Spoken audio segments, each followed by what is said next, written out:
So who do you believe in the Kavanaugh accusations? Brian Joyce tells us how he'll decide in this week's Talk Back with 102.3 commentary.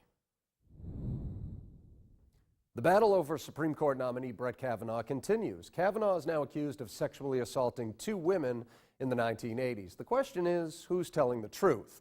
I have no reason to believe the accusers are lying. I'll bet Brett Kavanaugh did engage in the kind of behavior he's accused of, but that's only because a lot of drunken frat boys have been accused of the exact same thing. That doesn't necessarily mean they're guilty of sexual assault, and it doesn't mean they're sexual predators. To find out who's telling the truth, we need to hear from both sides. We need the accuser to testify.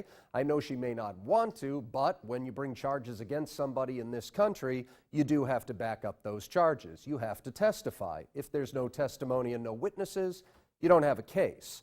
It's wrong to assume that Brett Kavanaugh is guilty. It's also wrong to assume that Kavanaugh is innocent. The only way to clear it up is to hear from both sides. Democrats have done a pretty good job stalling this nomination so far. I'll give them that. That's all they could do because they don't have the votes to stop Brett Kavanaugh. But if we want some justice and we want some actual answers, we need to hear from both sides and we need to hear from the accuser. What's fair is fair and what's just is just. I'm Brian Joyce. You can hear me on Talk Radio 102.3. So what do you think? Let us know. Be sure to join the conversation on the News 12 Facebook page.